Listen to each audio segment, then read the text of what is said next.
Hey guys, welcome back to my channel. Thanks so much for joining. Remember to like, comment, share, and definitely subscribe and hit that notification bell so you don't miss a video. And today I'll be talking about struggles of being a young Christian, or just struggles of being a Christian overall. So let's get right into the video. I'm a God girl, that's who I be. From the top of my head to the soles of my feet. So the number one struggle that I have here is trying to fit in, or you don't feel like you're fitting. You know, sometimes you go some places that you don't talk about your Christianity, or you don't talk about your religion, or you know, you act a little different when you're around your friends or something like that, because you don't feel like you're going to fit in if you talk about your Christianity, or if you talk about God, or if you just let it be known that you are a Christian. But I'm here to tell you that you don't have to dim your light for anybody, or you should not dim your light to please people, because you should work on your aim should be pleasing God. And here it says in John chapter 15 and verse 19, it says, if you were of the world would love his own, but because you are not of the world, but I have chosen you out of the world, therefore the world hated you. So this is telling you that you're not going to fit in because God has chosen you. And you know, you shouldn't want to fit in. You shouldn't want to be ordinary. Your aim shouldn't be to be ordinary. There's a truck. There's a truck. It's a truck. It's a truck. Alright, so guys, I was waiting for the truck to pass, and I waited for a very long time. But the second thing is the type of music that we listen to, or either just listening to music that we know that really feed we on nothing that is good, and it's not like bringing anything solid into our lives. I've struggled with that one. I can say that even I just became a Christian, and I said before, like, I used to love like cartel, and then when I started listening, when I become a Christian, I still sing some of those songs because I knew the lyrics. But even now, like, I'm a beat person. I love rap music, so if I hear a song, I know, I was going through my playlist one of these days, and I was listening to some of the songs, and then when I listened to the lyrics, I was like, what am I listening to? What am I listening to? So I knew that, I had to restructure like my playlist. And I was like, your girls shouldn't be out here listening to some of these things. And it's going against like even some of the things that God talks about, like like violence, like it's glorifying different things in the music. So I'm just like, no, I can't be listening to them. And even some of them, like, I don't necessarily have them on my phone, but like I could hear them playing and I catch it, and then I start singing it. Even one I know that was in my head for a very long time, something about squeaky gig.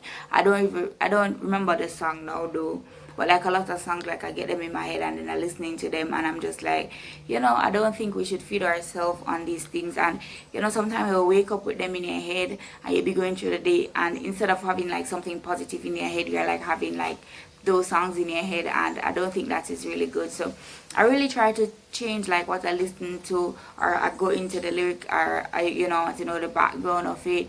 Like, so yeah, I try my best like to feed myself like on positive music. So yeah, that's a thing that we should look into. Like, we don't want to be listening to anything that's like talking about killing nobody, because we don't know. So the Bible said thou shalt not kill, or talking about like or the things that go against God's will. So yeah, and I have two verses for this one. Let's look at 1 Corinthians chapter 10 verse 31, where it says, whether therefore ye eat or drink or whatsoever ye do all to the glory of God. So like whatever you're putting in, ensuring that it's you're doing it for the glory of God, and it's positive, and you're not just listening to garbage.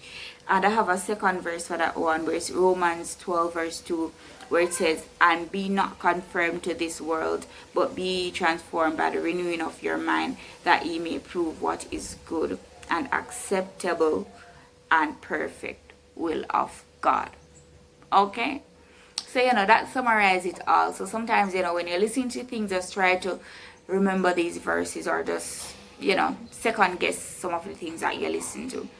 And this one, I feel like this one of the biggest one, like healthy dating, purity, and being unequally yoked. A lot of time people talking to me, and they're like, this is one of their biggest struggles, and stuff like that. So being unequally yoked, being pure, and doing healthy dating.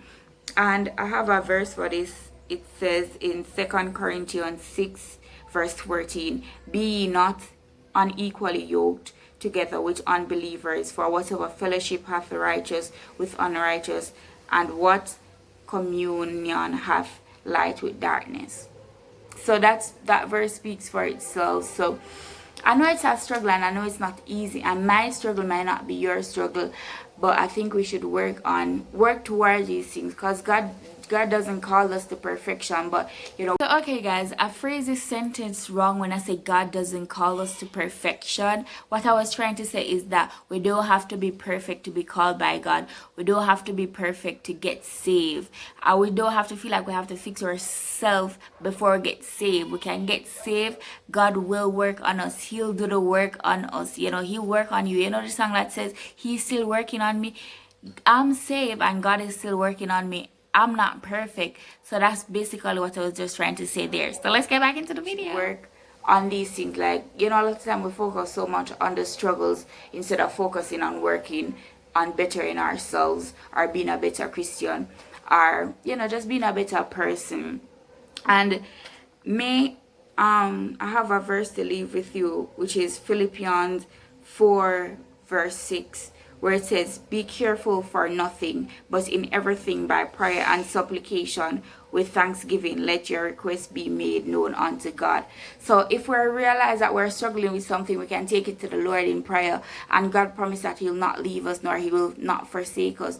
So we just can pray about it and ask the Lord to help us to get over this phase in our lives. I had a lot of struggles when I started as a Christian, and I pray about them. I got over them. I still have some other stuff that I'm struggling with now, and I'm praying about them, and I know God will help me to get through them.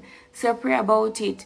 And as I say, my struggle may not be your struggle, but one of my biggest struggle now is the things that I listen to. One of my biggest struggle now. Your biggest struggle may be healthy dating. Your biggest struggle may be, just dimming your light for somebody.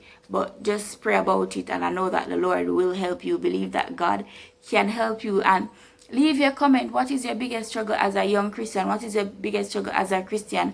And what is one of the biggest struggles that you are afraid to be a Christian because you feel like you're not going to make it because you struggle with that? Just let's talk in the comments. And thanks so much for watching this video. Remember to like, comment, share, and subscribe, and pray about it. And bye.